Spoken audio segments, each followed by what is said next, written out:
How to make a Netflix account. Hello everybody, welcome back to my channel. This is me, Bipin Basnet, and today I'll guide you on how you can make a Netflix account. Now the process itself is quite simple and quite easy, so let me guide you through.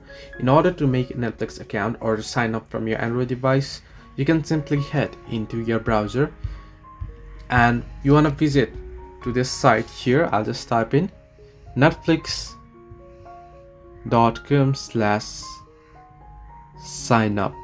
So you want to type in netflix.com/sign up, make sure the spelling is correct, and then simply tap on go.